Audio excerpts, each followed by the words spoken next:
Thank you so much for joining us on a live edition of Lunch Out Loud Ottawa. My name is Nick Baczewski. I'm Andrew Miller. And so, this will be a live... We haven't done a live one in a little while, so this will be all good. We usually record them and then put them on the internet a little while later, so hopefully this all goes... So this one will go all good. Before we get to our very special guest, Sarah Hoy, why don't we check this out? Hey, this is Jeepz, and you're listening to Lunch Out Loud. I'm a hip-hop producer, creator of vintage futuristic boom bap, and 2 times Ottawa Beat League champ. You might know me for the albums I produced for Just Poets and G Grand last year, or my 42 instrumental projects released to date. And if you don't know, you can find out more at imjeepz.com. Guaranteed most soulful hip-hop in Ottawa. In 2015, I'll be serving you tapas with G Grand and Hyphedelic the Gypsy Sun. Stay hungry for that. Enjoy your lunch, Ottawa.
Thank you so much, Jeepz. So, of course, that song was A Little Closer.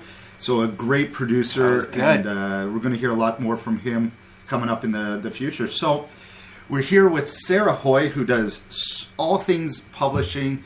You've heard from her for many things. BHBB, Be Healthy, Be Beautiful, a free magazine, as well as the just-released Ottawa Bride magazine.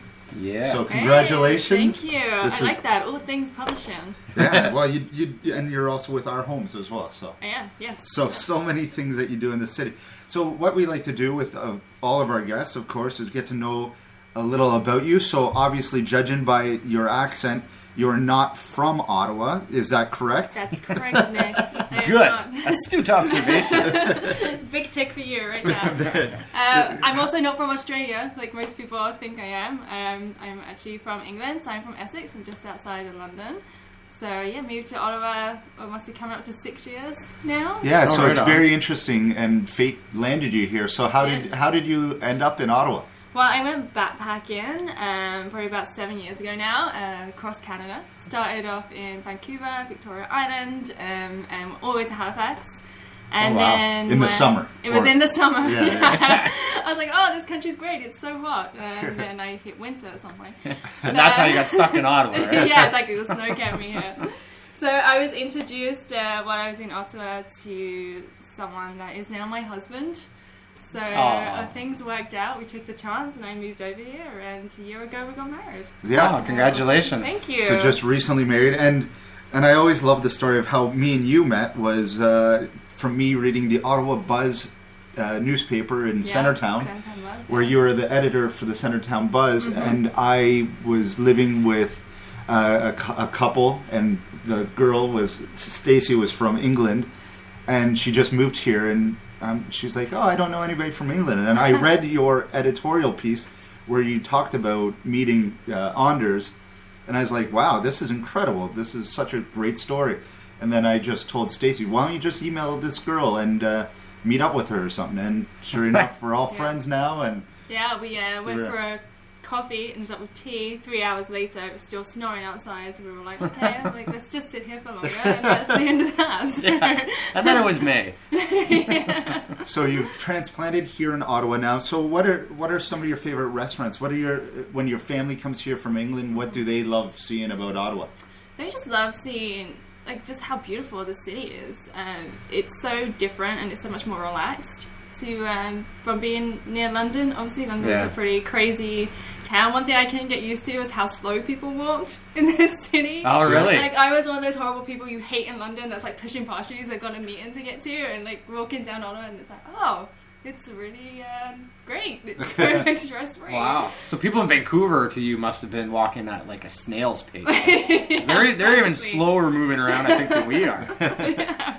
And like even one of my friends that come over mentioned it as well. She's like, "Why is everyone walking so slow?" And I was like, "Enjoy it." Because the government pays half of them. So they have no place to go quickly. A lot of people are on the clock, so yeah. No, I'm kidding.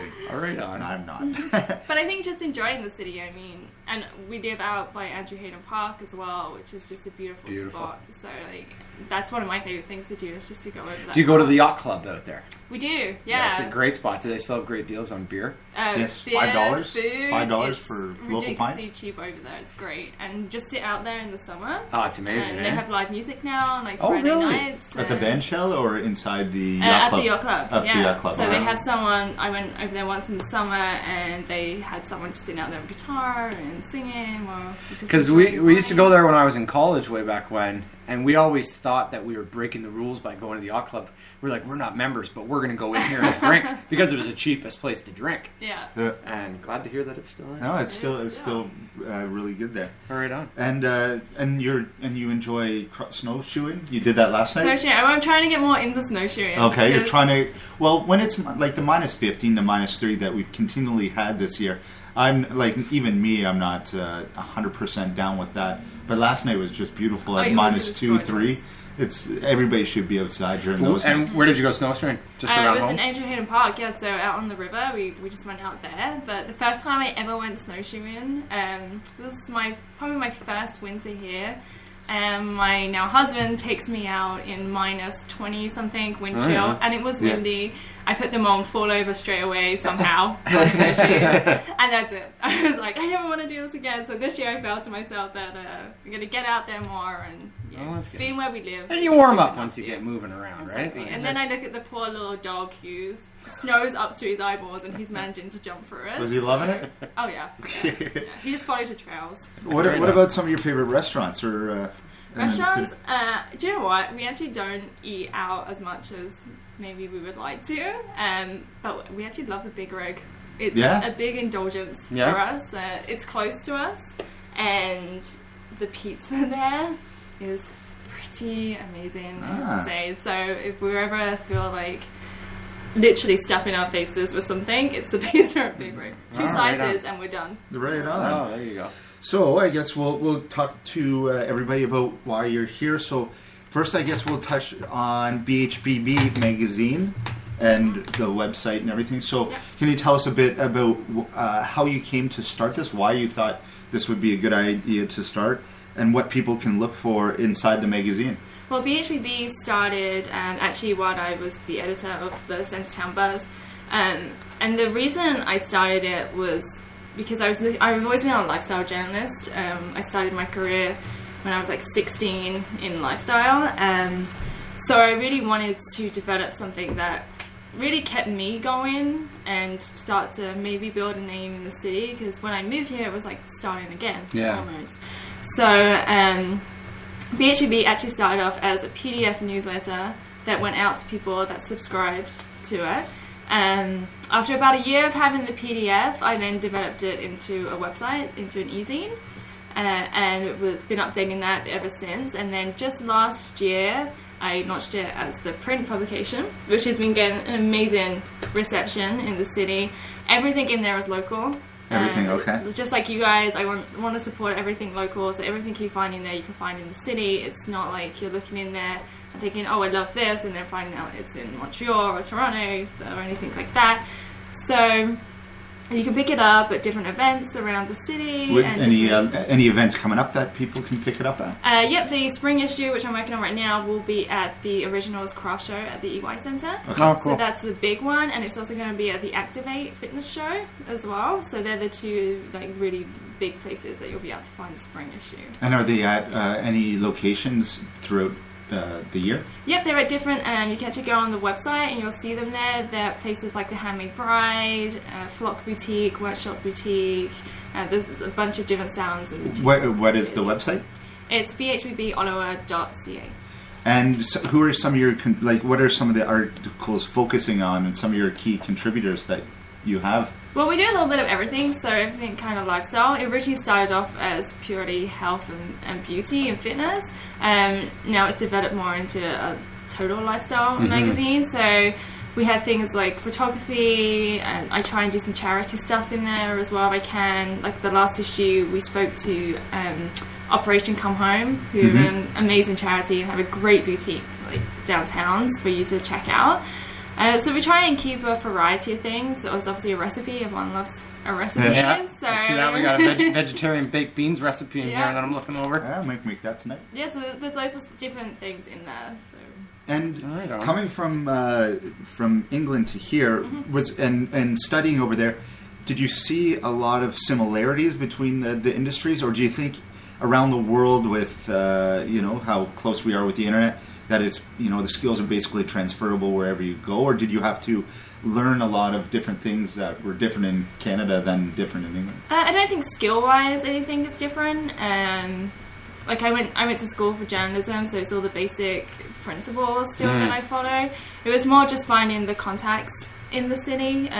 Like for me personally, that was my challenge. Did you find people from Ottawa receptive to what you were doing? Yeah, there's so many amazing boutique style businesses that are popping up everywhere. Yeah. And it's those people that I'm trying to support, and it's overwhelming, the amount of support. And hopefully that should only get better. I find that, like you said, supporting local seems to be going viral, if you will, that everybody wants to support local and everybody would rather do local things here. So hopefully if that continues. Well, let's hope. Target, Target is going out of business, and their sales are only 5 to 10% today, and people are flocking towards these big box stores. But like you said, you can spend an awesome afternoon. We preach this nonstop.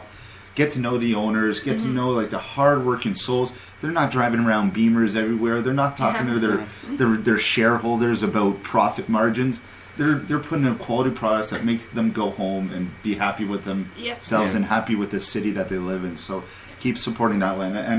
And just like I tell a lot of people, when we're finding artists and musicians on this show, it's so receptive in Ottawa, and it's so good to hear that it's the same for you when you're talking to them about what you're doing. Yeah, no, it's been great. The support's been amazing. So. All right, so I guess we'll get into the new Ottawa Bride after a quick break. We're going to talk. Jen from Foodie Prince will be telling us about all the things Valentine's Day. So you're going to learn some options. Anders will listen to this and hopefully set you up. And for Andrew, you'll get some ideas here. So we'll do that, and then we'll listen to one more song from Jeepz. It will be the theme from the planets. That's the name of the tune, and it's going to be a lot of fun. So we'll be right back with Sarah Hoy. Thanks, Nick and Andrew. Hello and happy February.